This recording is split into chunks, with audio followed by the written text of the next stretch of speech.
ناظرین، اللہ رب العزت نے عورت کی تخلیق مٹی سے کیوں نہیں کی؟ عورت کو مرد کی پسلی سے کیوں پیدا کیا گیا؟ کیا مرد کی ایک پسلی عورت سے کم ہوتی ہے؟ سائنس اس بارے میں کیا کہتی ہے اور اللہ رب العزت نے کیا ارشاد فرمایا؟ یہی ہماری آج کے ویڈیو کا موضوع ہوگا، اور آج ہم آپ کو عورت کی تخلیق کی ایمان افروز حقیقت بتائیں گے۔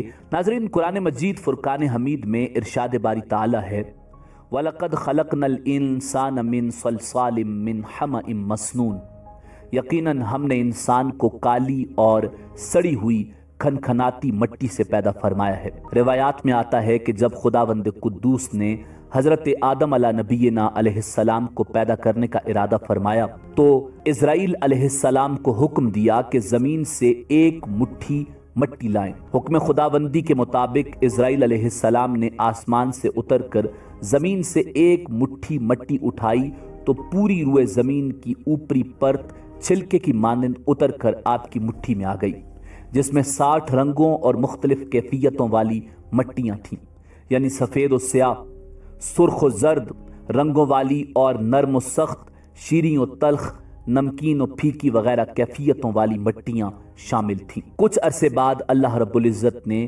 حضرت آدم علیہ السلام کی بائیں پسلی سے ایک عورت پیدا کی جس کا نام حوا سلام اللہ علیہا رکھا۔ حضرت حوا سلام اللہ علیہا دنیا میں تشریف لانے والی پہلی عورت تھیں۔ حضرت ابو ہریرہ رضی اللہ تعالی عنہ نبی اکرم صلی اللہ علیہ وآلہ وسلم کا یہ فرمان نقل فرماتے ہیں کہ جو شخص اللہ رب العزت اور آخرت کے دن پر ایمان رکھتا ہو وہ اپنے پڑوسی کو اذیت نہ پہنچائے اور خواتین کے بارے میں بھلائی کی وصیت قبول کرو۔ انہیں پسلی سے پیدا کیا گیا اور پسلی میں سب سے ٹیڑھا حصہ سب سے اوپر والا حصہ ہوتا ہے۔ اگر تم اسے سیدھا کرنے کی کوشش کرو گے تو تم اسے توڑ دو گے، اور اگر اس کے حال پر رہنے دو گے تو وہ ٹیڑھی رہے گی، لہٰذا خواتین کے بارے میں بھلائی کی وصیت قبول کرو۔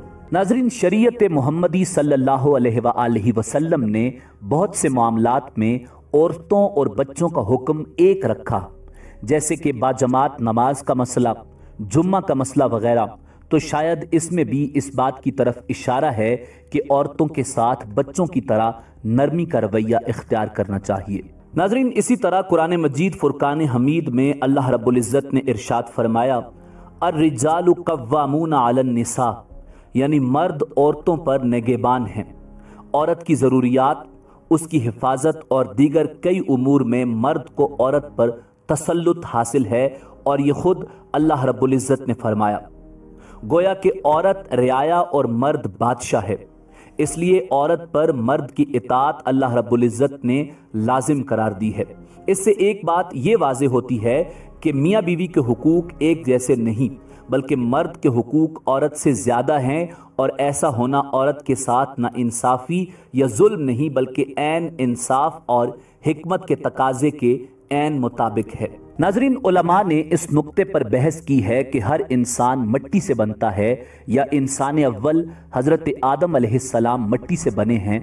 راجح بات یہ ہے کہ پہلے انسان مٹی سے بنے ہیں، اور باقی انسانوں کے بارے میں مٹی سے بنا ہوا اس لیے کہا جاتا ہے کہ مٹی سے ہی غذائیں کھا کر نطفہ بنتا ہے جو انسان کی تخلیق کا باعث ہے۔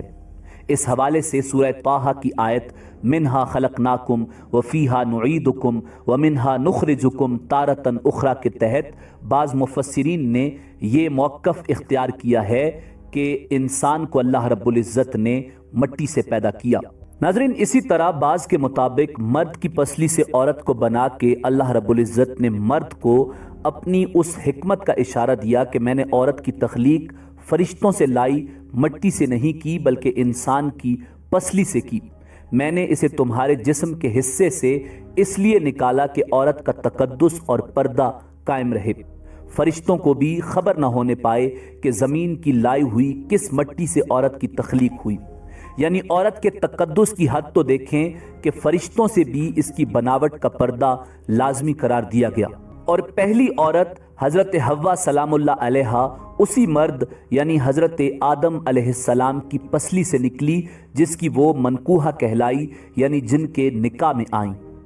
اب بات آتی ہے پسلی کی کہ عورت پسلی سے ہی کیوں نکلی، کیا ٹیڑھا پن وہاں سے ملا؟ نہیں، یہاں بھی حکمت سے خالی بات نہیں۔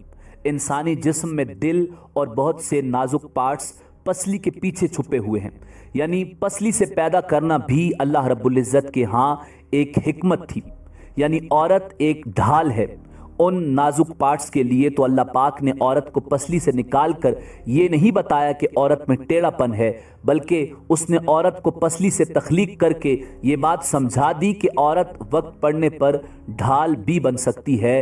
عورت ماں، بہن، بیٹی اور بیوی بھی ہے۔ کسی کی عزت کو مت اچھالیں، جتنا ہو سکے ہر بات میں مثبت پہلو تلاش کریں۔ ناظرین، بعض لوگ یہ کہتے ہیں کہ ہر عورت اس مرد کی پسلی سے پیدا کی جاتی ہے جس سے اس کا نکاح ہوتا ہے۔ احادیث اور مفسرین کے مطابق ایسی کوئی بات نہیں اور اس بات میں حقیقت نہیں۔ یہاں ایک اور بات بھی سامنے آتی ہے کہ مرد کی پسلیوں کی تعداد کم ہوتی ہے اس وجہ سے کہ مرد کی پسلی سے عورت پیدا کی گئی۔ یہ بات بھی غلط ہے۔ حضرت آدم علیہ السلام اور اماں حوا کی تخلیق اور کچھ لوگوں کا یہ یقین بالکل غلط ہے کہ مردوں کی پسلی عورتوں کے مقابلے میں کم ہوتی ہے، کیونکہ حضرت حوا سلام اللہ علیہا حضرت آدم علیہ السلام کی ایک پسلی سے پیدا ہوئی تھیں، اس لیے مردوں کی ایک پسلی عورتوں سے کم ہوتی ہے، مگر یہ سچ نہیں۔ میڈیکل سائنس کے مطابق لوگوں کی اکثریت کے پاس پسلیوں کے 12 سیٹ یعنی 24 پسلیاں ہیں، چاہے ان کی جنس مرد ہو یا عورت، لہٰذا مرد اور عورت کی پسلیوں کی تعداد برابر ہوتی ہے۔ مگر بعض حالات کے ساتھ یا اگر کوئی شخص میڈیکلی انفٹ ہے تو اس کی پسلیوں کی تعداد کم یا زیادہ ہو سکتی ہے۔ البتہ عام انسانوں کی پسلیوں کے 12 سیٹ ہوتے ہیں، یعنی 24 پسلیاں، اور عورت اور مرد کی پسلیاں برابر ہوتی ہیں۔ مگر یہ صحیح حدیث ہے کہ حضور نبی کریم صلی اللہ علیہ وآلہ وسلم نے فرمایا کہ عورت کو مرد کی پسلی سے پیدا فرمایا گیا۔